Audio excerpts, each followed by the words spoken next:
Good morning പ്രിയപ്പെട്ടവരെ. Ahmed ഷെറീനാണ് lift smile digital അക്കാഡമിയിൽ നിന്ന്. നമ്മളുടെ റിവിഷൻ നമ്മൾ തുടരുകയാണ്. കഴിഞ്ഞ ചാപ്റ്റർ വളരെ ചെറിയൊരു ചാപ്റ്റർ ആയിരുന്നു. വളരെ കുറഞ്ഞ കാര്യങ്ങൾ മാത്രമേ നമുക്ക് ആ ചാപ്റ്ററിൽ പ്രധാനമായിട്ടുണ്ടായിരുന്നുള്ളൂ. എങ്കിൽ ഈ ചാപ്റ്റർ കുറച്ച് ലോങ് ആണ്. ഇന്ന് നമ്മൾ അഡ്രസ്സ് ചെയ്യുന്ന ചാപ്റ്റർ 17ാമത്തെ ചാപ്റ്റർ, സെൽഫ് ആൻഡ് പേഴ്സണാലിറ്റി. സ്വന്തം അല്ലെങ്കിൽ സ്വത്വബോധത്തെക്കുറിച്ചും വ്യക്തിത്വത്തെക്കുറിച്ചുമുള്ള സംസാരങ്ങളാണ്. അതിലൊന്നാമത്തത് എന്താണ് സെൽഫ്, നമ്മളെക്കുറിച്ചുള്ള സ്വത്വത്തെക്കുറിച്ചുള്ള ബോധം എന്താണ് എന്നുള്ളത്. അതിലാദ്യം മനസ്സിലാക്കേണ്ടത് നമ്മളെക്കുറിച്ചുള്ള സെൽഫിനെ കുറിച്ചുള്ള ബോധം ന്യൂട്രൽ അല്ല. ഒന്നുകിൽ അത് പോസിറ്റീവാണ്, അല്ലെങ്കിൽ നെഗറ്റീവാണ്. അപ്പം അതെന്താണ്? അവരുടെ പോസിറ്റീവ് ആണെങ്കിൽ സോഷ്യൽ സിറ്റുവേഷൻസിൽ, കൂടുതൽ സാമൂഹികമായ സാഹചര്യങ്ങളിൽ കൂടുതൽ ഇടപെടാനുള്ള ഒരു കഴിവ് ആ ഒരാൾക്ക് ഉണ്ടാവും.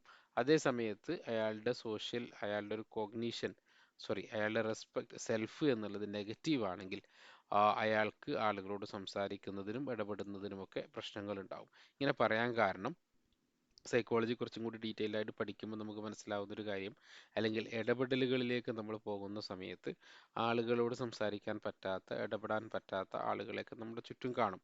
അപ്പോൾ അവർക്ക് യഥാർത്ഥത്തിൽ അവരെ ഇടപെടാനുള്ള പരിശീലനം നൽകുന്നതിന് പകരം അവരെ സെൽഫിനെ കുറിച്ച് മനസ്സിലാക്കുകയും ആ സെൽഫിൽ ഉണ്ടാകുന്ന നെഗറ്റിവിറ്റി ക്ലിയർ ചെയ്യുകയും ചെയ്താൽ മാത്രമേ ബാക്കിയുള്ള കാര്യങ്ങൾ എളുപ്പത്തിൽ നടക്കുകയുള്ളൂ.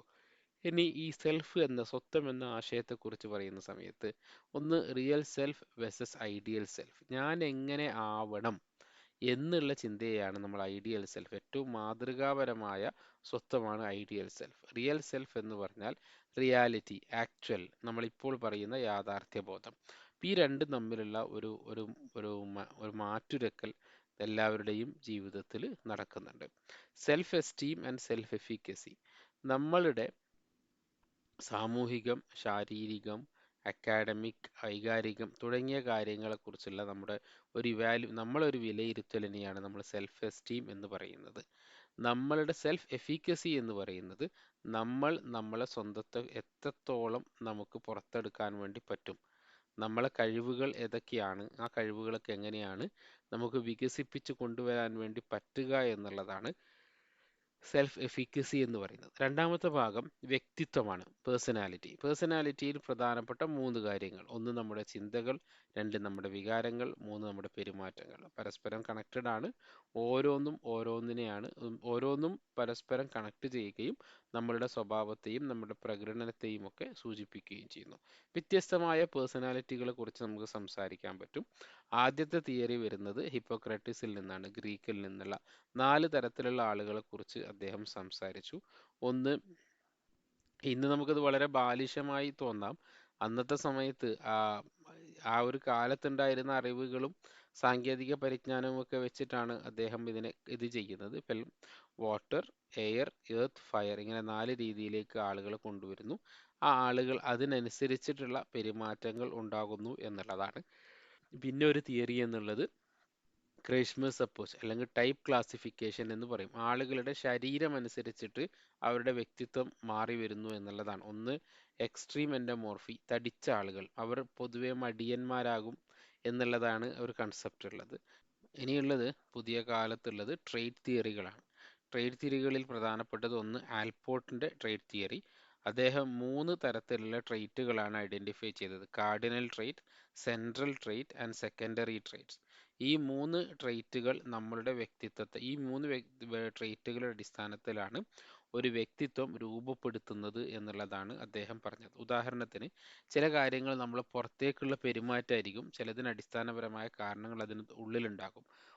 അദ്ദേഹം പറഞ്ഞ ഉദാഹരണം, ഒരാൾ നാണം പ്രകടിപ്പിക്കുന്നു എന്നുള്ളത് അദ്ദേഹത്തിന്റെ പുറത്തേക്കുള്ള ട്രെയ്റ്റ് ആണ്, എങ്കിൽ അതിൻ്റെ ഉള്ളിലുള്ള കാരണം അദ്ദേഹം ആ കാര്യങ്ങൾ ചെയ്യാനുള്ള ഒരു കോൺഫിഡൻസ് കുറവ് അദ്ദേഹത്തിനുണ്ട് എന്നുള്ളതാണ്. ഈ രീതിയിലാണ് നമുക്ക് എക്സ്പ്ലെയിൻ ചെയ്യാൻ വേണ്ടി പറ്റുക.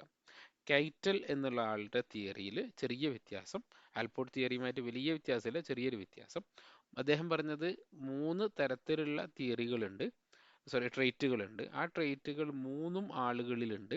വ്യത്യസ്തമായ ഡിഗ്രിയിലാണ് ഉണ്ടാവുക, വ്യത്യസ്തമായ തോതിൽ പ്രകടിപ്പിക്കപ്പെടുന്നു എന്നുള്ളതാണ് കാറ്റലിൻ്റെ തിയറി. ആൽപോർട്ടിൻ്റെ തിയറി 3 തരത്തിലുള്ള ട്രെയ്റ്റുകൾ, കാർഡിനൽ, സെൻട്രൽ ആൻഡ് സെക്കൻഡറി, എല്ലാം എല്ലാവർക്കും ഉണ്ടാവണമെന്നില്ല. കാറ്ററിന്റെ തിയറി അനുസരിച്ച് എല്ലാവർക്കും ഉണ്ട്. 16 സെൻട്രൽ ട്രേറ്റുകളും 171 ട്രേറ്റുകളൊക്കെ ഐഡന്റിഫൈ ചെയ്തിട്ടുണ്ട്. അത് കണ്ടെത്താനുള്ള ക്വസ്റ്റ്യനറും കൂടി അദ്ദേഹം ഉണ്ടാക്കിയിട്ടുണ്ട്. കേറ്റൽ പറഞ്ഞു. മൂന്നാമത്തെ പ്രധാനപ്പെട്ട ആള് സിഗ്മണ്ട് ഫ്രോയിഡ് ആണ്. നമുക്ക് എല്ലാവർക്കും അറിയാം ആ താടിക്കാരനെ. അദ്ദേഹം പറഞ്ഞത് പേഴ്സണാലിറ്റി 3 ഭാഗങ്ങളെ കൊണ്ട് നിർമ്മിക്കപ്പെട്ടിരിക്കുന്നു. ഒന്ന് ഇഡ്, ഒന്ന് ഈഗോ, ഒന്ന് സൂപ്പർ ഈഗോ. ഇഡ് എന്ന് പറഞ്ഞാൽ നമ്മുടെ ശാരീരികമായ ആവശ്യങ്ങൾ, ലൈംഗികമായ ആവശ്യങ്ങൾ, നമ്മുടെ കുറച്ച് അക്രമാസക്തമായ കാര്യങ്ങളൊക്കെ ഇഡിലാണ്. ഇഡിന്റെ ആവശ്യം നമ്മളുടെ പ്ലഷർ, സന്തോഷം കണ്ടെത്തണം എന്നുള്ളത് മാത്രമാണ്. ഈഗോ എന്നുള്ളത് റിയാലിറ്റിയുമായി ബന്ധപ്പെട്ടത്, നമ്മളുടെ യാഥാർത്ഥ്യ ബോധവുമായി ബന്ധപ്പെട്ടത്. ഇഡിനെ നിയന്ത്രിക്കുന്നത് അതേ സമയത്ത് സാറ്റിസ്ഫാക്ഷൻ കിട്ടുകയും ചെയ്യുന്നത് ഈഗോയുടെ ഫംഗ്ഷനാണ്. സൂപ്പർ ഈഗോ എന്ന് പറയുന്നത് നമ്മളുടെ ധാർമ്മികമായ ബോധമാണ്. ഉദാഹരണത്തിന് പറയാൻ പറ്റുന്നത്, ഒരാൾ ഭക്ഷണം കഴിക്കുന്നു. ഒരു കുട്ടിയെ സംബന്ധിച്ചിടത്തോളം വിശന്നാൽ ഭക്ഷണം ലഭിക്കണം, അത് ഇഡാണ്. അവിടെ ബാക്കിയുള്ള സാഹചര്യങ്ങളൊന്നും കുട്ടിക്ക് പ്രസക്തമല്ല. കുട്ടി അതേ സമയത്ത് ഒരു മുതിർന്ന ആള് ഭക്ഷണം കഴിക്കണമെന്നുണ്ടെങ്കിൽ ഭക്ഷണം കഴിക്കാൻ പറ്റുന്ന സ്ഥലമാണോ, സാഹചര്യമാണോ, ഇതൊക്കെ നോക്കിയിട്ടാണ് ഭക്ഷണം കഴിക്കുക. അപ്പോൾ അവിടെ ഒരു റിയാലിറ്റി പ്രിൻസിപ്പിൾ വരുന്നു. മൂന്നാമത്തെ ആൾ ഭക്ഷണം കഴിക്കാൻ പോകുന്നത് ഇത് എൻ്റെ ഭക്ഷണമാണോ, അവിടെയാണ് സൂപ്പർ ഈഗോ വരുന്നത്. ഈ രീതിയിലാണ് നമുക്കത് എക്സ്പ്ലെയിൻ ചെയ്യാൻ വേണ്ടി പറ്റുന്നത്. അതിനുശേഷമുള്ള തിയറികളിൽ പ്രധാനപ്പെട്ടതൊന്ന് ഫ്രോയിഡിന്റെ നിയോ ഫ്രോയിഡിയൻസ് എന്നാണ് പറയുക. ഫ്രോയിഡിന് ശേഷം വന്നതൊന്ന് ഹ്യൂമനിസ്റ്റിക് തിയറിയാണ്. ഹ്യൂമനിസ്റ്റിക് തിയറിയിൽ വന്നത് എങ്ങനെയാണ് മനുഷ്യന്റെ പെരുമാറ്റം എന്നുള്ളത് ഒരു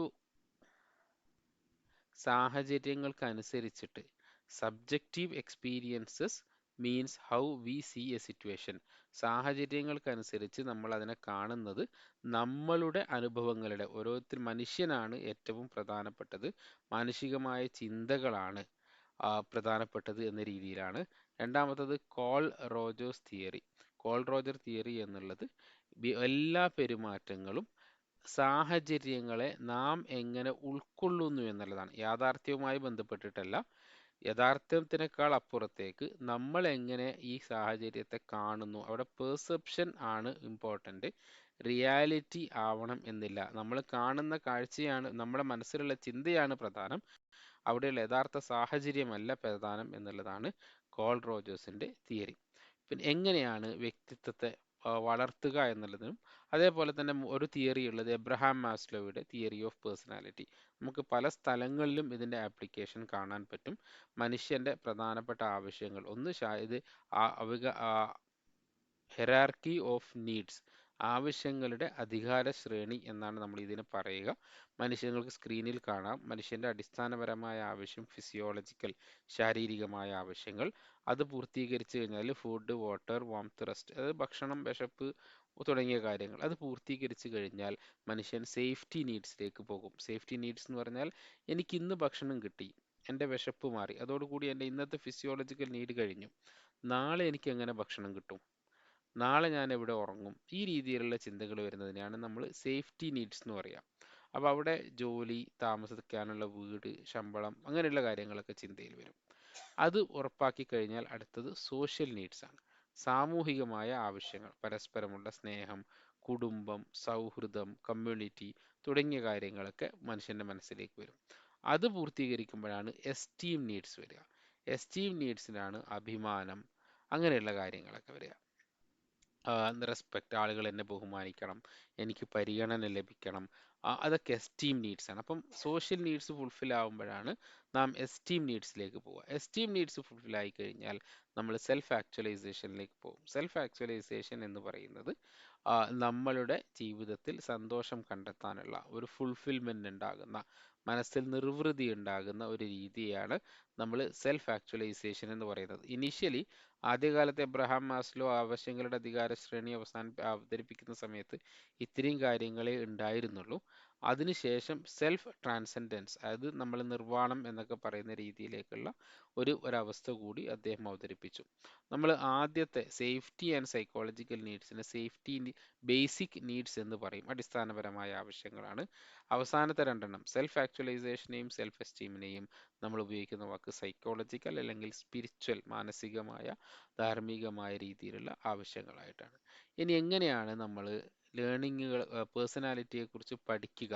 അതിലുപയോഗിക്കുന്നത് അസസ്മെൻറ്റുകളാണ്. നമ്മൾ ചോദ്യം ചോദിക്കുകയും അതിലൂടെ ഉത്തരം കണ്ടെത്തുകയും ആ ഉത്തരങ്ങൾ ഇവാലുവേറ്റ് ചെയ്തിട്ട് ഒരാളുടെ വ്യക്തിത്വത്തെ കണ്ടെത്താൻ വേണ്ടി സാധിക്കും. അതിൽ പ്രധാനപ്പെട്ട അസസ്മെൻ്റ് ഒന്ന് MMPI, Minnesota multiphasic personality inventory. ആളുകളെ 10 സബ് സ്കെയിലുകൾ അതിലുണ്ട്. ആ സ്കെയിൽ വെച്ചിട്ട് ഈ 567 ചോദ്യങ്ങളുള്ള വളരെ വിശാലമായ ഒന്നാണ്. അതിൽ അതിലുള്ള ഉത്തരങ്ങൾ കണ്ടെത്തി ആ ഉത്തരങ്ങൾ കൃത്യമായി ഇവാലുവേറ്റ് ചെയ്താൽ ആളുകളുടെ സാഹചര്യം, പിന്നെ നേരത്തെ നമ്മൾ പറഞ്ഞ 16 ക്യാരക്ടർ കണ്ടെത്താൻ വേണ്ടി കാറ്റലിൻ്റെ PF 16 PF എന്നുള്ള പേഴ്സണാലിറ്റി ഫാക്ടേഴ്സ്, അതിൽ ആ ചോദ്യങ്ങളിലൂടെ നമുക്ക് 16 പേഴ്സണാലിറ്റി ഫാക്ടേഴ്സ് വെച്ച് കണ്ടെത്താം. പിന്നെ പ്രൊജക്റ്റീവ് ടെക്നിക്സ്, അത് ചില കാര്യങ്ങൾ പറഞ്ഞിട്ട് അത് പകുതി വരെ പറയുക. ഈ ചിത്രം കണ്ടാൽ നിങ്ങൾക്ക് എന്ത് തോന്നുന്നു, ഈ കഥയുടെ ബാക്കി എന്താണെന്ന് നിങ്ങൾക്ക് തോന്നുന്നു. അതായത് നമ്മൾ പകുതി പറഞ്ഞിട്ട് ബാക്കി അവർക്ക് ഓപ്പണായി പറയാൻ വിടുക. അതിനെയാണ് നമ്മൾ പ്രൊജക്റ്റീവ് ടെക്നിക്സ് എന്ന് പറയുക. പ്രൊജക്റ്റീവ് ടെക്നിക്സിൽ പെട്ടതാണ് വേർഡ് അസോസിയേഷൻ. അതേപോലെ തന്നെ TAT, അതൊരു ചിത്രം കൊടുത്തിട്ട് ആ ചിത്രത്തിൽ ഇതിൻ്റെ കഥ എന്താണ്, അതിൻ്റെ ബാക്കി എന്താണ് തുടങ്ങിയ വളരെ ബ്രോഡായിട്ടുള്ള ചോദ്യങ്ങൾക്ക് ഉത്തരം പറയാൻ പറ്റുന്ന രീതിയിലുള്ള ഇത് പറയുകയും ഇതിൽ നിന്ന് ഒരു വ്യക്തിത്വത്തെ നമ്മൾ കണക്കൂട്ടിയെടുക്കുകയും ചെയ്യും. വളരെ എക്സ്പേർട്ടായ ഒരാൾക്ക് മാത്രം നന്നായി ചെയ്താൽ സാധ്യമാകുന്ന ഒരു കാര്യമാണിത്. ഇത്രയും കാര്യങ്ങളാണ് നമുക്ക് ഈ ചാപ്റ്ററിലുള്ളത്. Thank you.